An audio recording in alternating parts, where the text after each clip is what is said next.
Monsieur le directeur général, bonjour. Bonjour. Vous êtes ici à Dubaï pour la COP 28. 2 ans passés, j'étais avec vous à Glasgow où nous avons essayé de faire les points sur le travail du FFN. Est-ce qu'on peut penser que 2 ans après, les choses ont évolué? Bien sûr, naturellement, 2 ans après, les choses ont évolué parce que lorsque nous étions avec vous, il y a 2 ans, nous avions trouvé au Fonds forestier, par exemple, que les financements des projets étaient à 5 et 7. Et quand je vous ai rencontré, on a approché une quinzaine. Mais je peux vous surprendre aujourd'hui pour vous dire que depuis 2 mois, nous sommes à 105 projets, du jamais fait au FFN. Quelqu'un qui arrive, après 3 ans, il passe de 5, 7 à 105 projets, ce qui a aussi contribué, s'il faut être humble aussi, n'est-ce pas, au résultat, si vous voulez, du programme d'un milliard d'arbres. Un programme qui est quand même douteux jusque-là, non, toutefois. Ça vous engage, monsieur le journaliste. Exactement. Alors, mais par ailleurs, est-ce que vous êtes parvenu quand même à mobiliser plus de moyens? Parce que lorsque vous vous déplacez pour des sommets comme celui-ci, c'est pour mobiliser les moyens, tisser de nouveaux réseaux. Est-ce que vous arrivez à mobiliser plus? Nous avons réussi à rencontrer des Sud-Africains, des Américains qui sont venus pour les projets. On a signé quelques MOU par le ministre d'État en charge de l'environnement et développement durable. Et je crois qu'après les élections l'année prochaine, nous pouvons entrer, n'est-ce pas, en exécution. Parce qu'en fait, nous avons besoin d'argent pour réaliser les projets. Au-delà de ça, ici, sur place, nous avons quelques rencontres avec quelques partenaires et nous verrons dans quelle mesure on peut aussi avoir des financements. Et donc, nous fournissons beaucoup d'efforts, y compris également les 10% alloués au FFN sur le crédit carbone dont je ne vais pas parler aujourd'hui. Donc, tous ces fonds vont nous permettre d'aller de l'avant parce que la manière dont moi je vois le FFN, ce n'est pas encore là. Même si nous avons fait 105 projets, mais ce que nous voulons, c'est plus. Et les 105 projets se trouvent dans quelle province exactement? Vous avez tout le Grand Katanga. Si vous allez à Lualaba, vous serez émerveillé. Vous allez au Katanga, au Kipushi, Likasi, Kolosi, j'ai déjà cité. Vous avez par exemple dans le Kasaï oriental, vous avez Mweneditu, mais beaucoup plus Chikapa. Vous avez le Kwango, vous avez le Sud Kivu, le Nord Kivu. C'est vraiment éparpillé.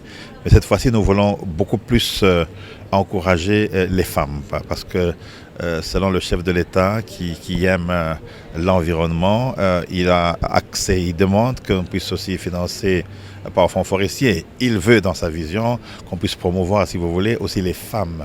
Et nous également, je l'ai dit là-bas dans cet cet événement, que nous allons promouvoir également la femme maintenant par rapport au projet que nous allons recevoir.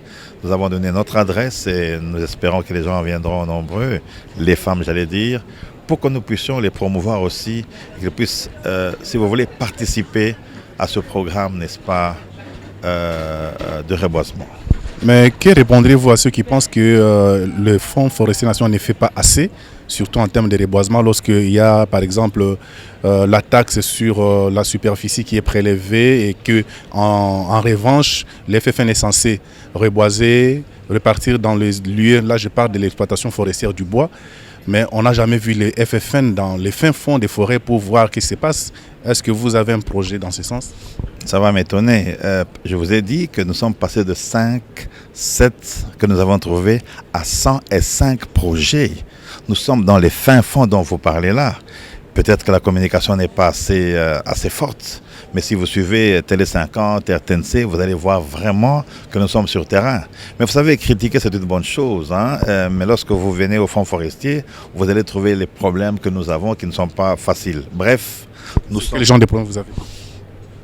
La mobilisation de recettes. Il faut beaucoup de formation en interne, comme je l'ai dit tout à l'heure. Il faut beaucoup de renforcement de capacité pour que, exemple, la direction du recouvrement comprenne comment faire les recouvrements, comment aller auprès de ces entreprises chinoises, indiennes, pakistanaises, américaines, belges, pour qu'elles puissent comprendre qu'ils doivent payer les taxes. Et ça, c'est encore un grand problème, un grand défi.